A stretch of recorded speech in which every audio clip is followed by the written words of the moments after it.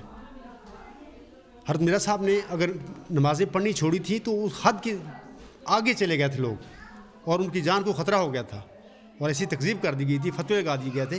تو پھر حفظ ما تقدم تھے ان کو بھی کرنا پڑا کہ جی اگر تم میرے پیچھے نہیں نماز پڑھتے تو میں بھی نہیں پڑھتا. بہرحال اللہ تعالیٰ سب کو ہدایت دے ان لوگوں کو کہ یہ محبت کی بات کریں, نفرت کی نہ کریں, کیونکہ نفرتیں گھول گھول کے آج کہاں پہنچ گیا عالم اسلام.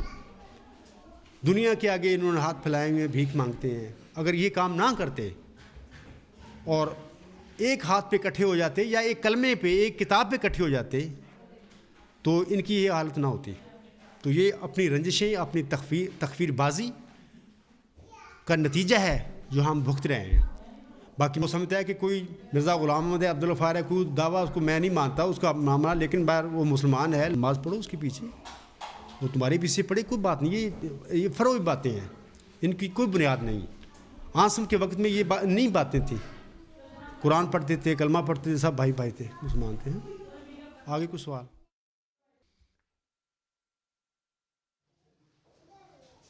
حضور اکثر لوگوں سے بحث ہوئی ہے تو وہ اس بات کو اکثر ریز کرتے ہیں کہ خلیفہ ثانی نے اللہ تعالیٰ کا نام لے کر کہا تھا اور خدا کی قسم کھا کے کہا تھا کہ وہی مامور ہے جو حضرت مسیح موعود السلام نے جن کا ذکر پیشن گوئی میں ذکر کیا تھا. کیا عبدالغفار جبار صاحب نے کبھی قسم کھا کر دعویٰ کیا ہے کہ میں وہی مامور ہوں جس کا ذکر پیشن گوئی موعود میں؟ تو یہ سوال پہلے بھی بہت سارے لوگوں نے مجھ سے کیا ہے اور میں نے, میرا آرٹیکل نمبر 30 ہے, اس کا عنوان ہے سبز اشتہار کی روشنی میں پیش گوئی مسلم موعود کا تجزیہ.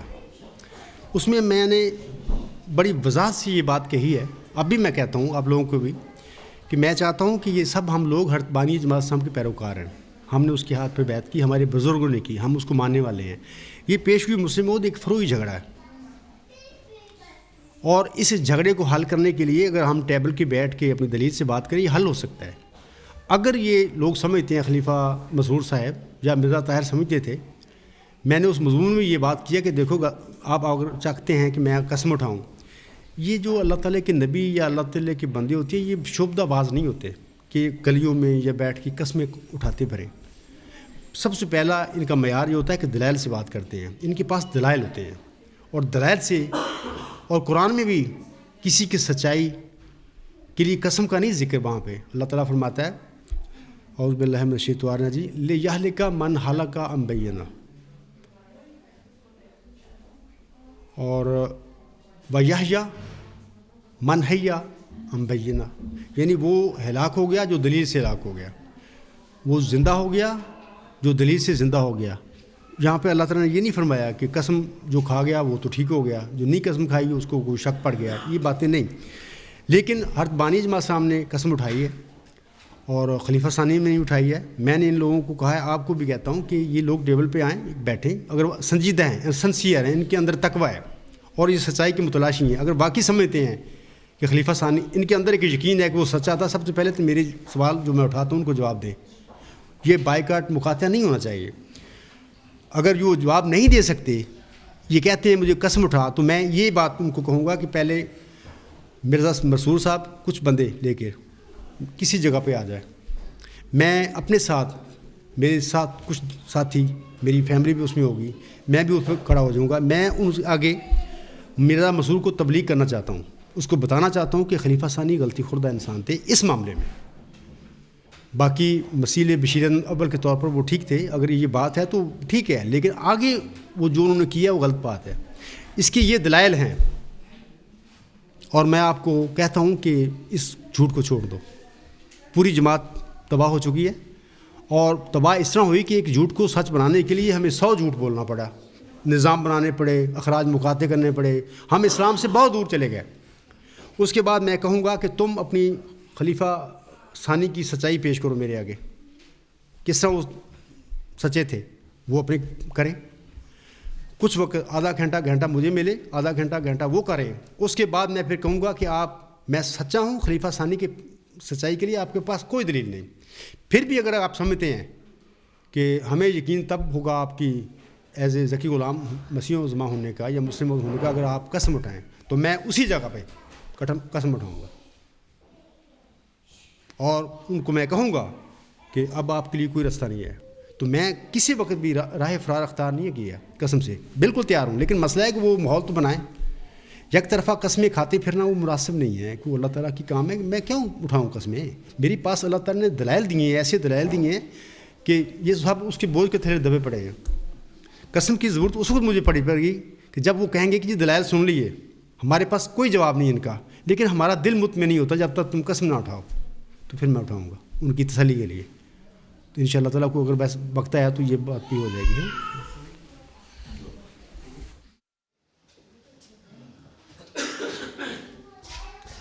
حضور, مجھے اکثر جماعت کے عہدیداروں نے یہ کہا کہ حضرت مسیح موعود علیہ السلام کو کتنے الہام ہوئے. اگر آپ کتاب اٹھا کے دیکھیں تو کتنے ہی الہام ہوئے. کہتے ہیں آپ کوئی ڈائریکٹ الہام ہوا عبدالغفار جبار صاحب کے پاس تو پیش کریں.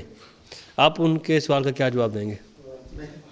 میں نے سب سے پہلے تو آپ کو آج بھی تقریر میں کہا ہے کہ جس دن میں سجدے سے اٹھا تھا, ورچو از گاڈ, شعوری حالت میں, اس سے پہلے بھی ہوئے ہیں, اللہ نے مجھے انکشاف فرمائے ہیں. میں نہیں ان کو سمجھا تھا, لیکن اللہ کے پیغام تھے, ملے ہی مجھے. لیکن شعوری حالت میں بیٹھے ہوئے مجھ پر یہ 3 لفظ ورچو از گاڈ نازل ہوئے.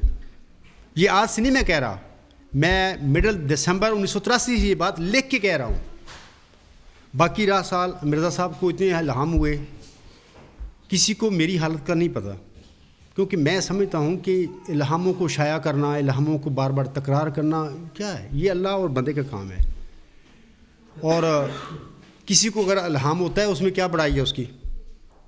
اگر کوئی سچی خواب دیکھتا ہے اس میں اس کی بڑائی کیا ہے؟ یہ تو اللہ کا انعام ہے, اس کو کر دیا. باقی میری سوچ یا میرا فہم اس قسم کا ہے کہ ان الہاموں کے پیچھے نہیں پڑنا چاہیے.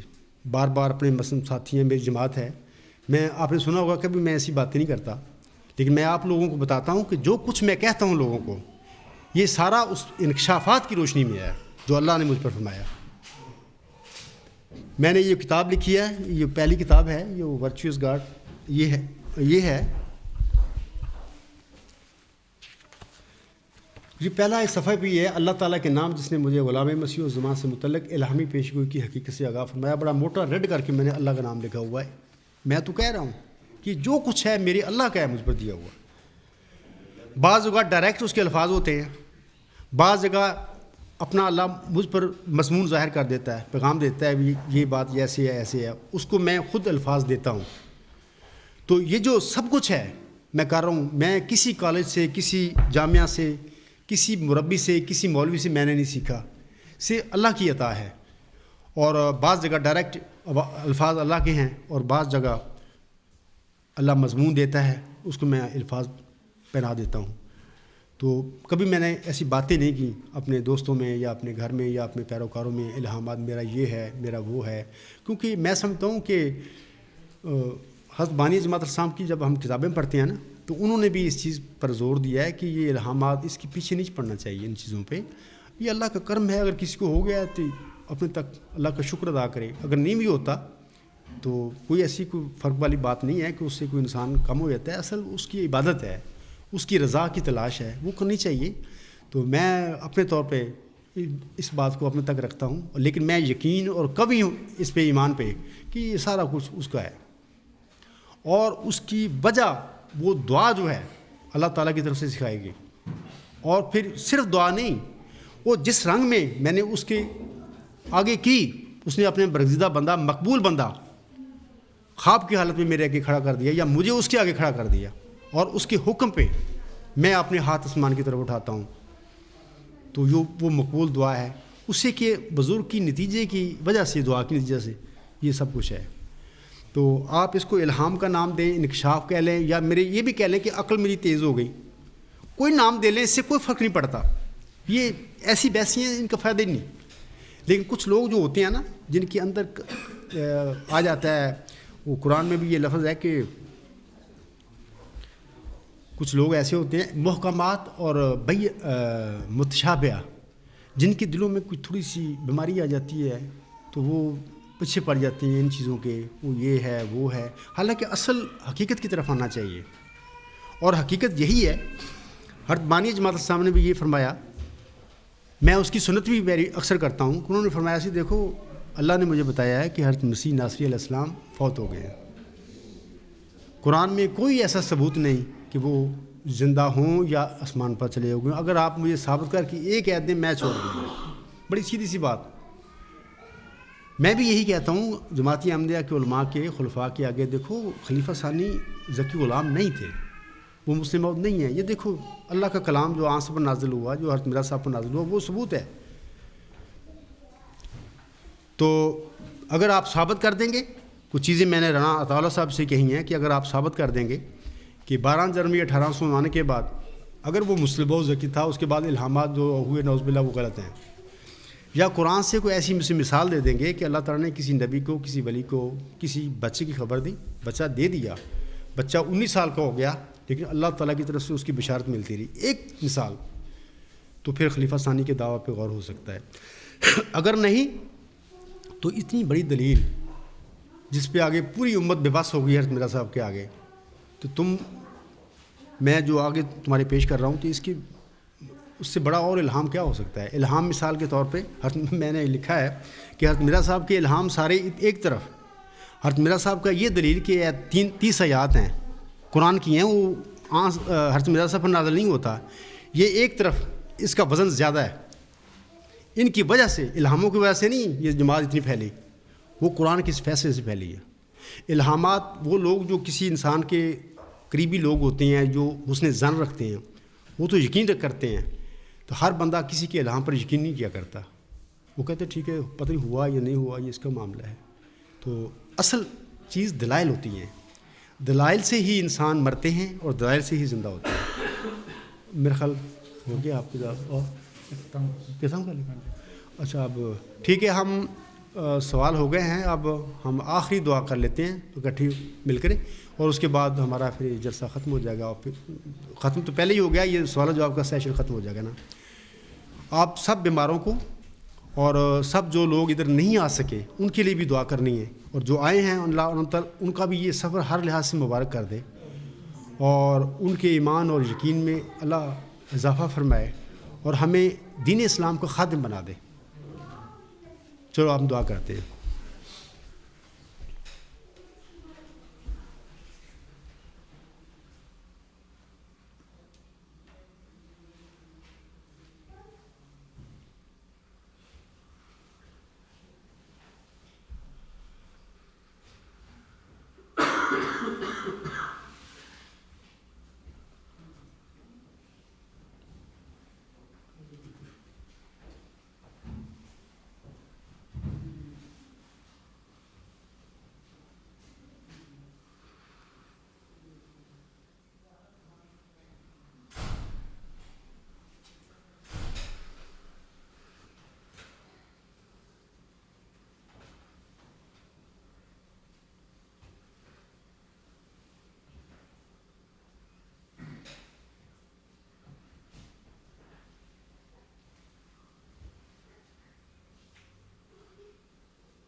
آمین ثم آمین۔ میرا جتنے دوست ہمارے اس جلسہ میں آئے ہیں، اس ملک سے آئے ہیں یا باہر سے ہیں، میرا سب کو بہت بہت سلام، اور اللہ تعالیٰ آپ کو جزائے خیر دے اس کی، اللہ آپ سے راضی ہو جائے۔ آمین ثم آمین۔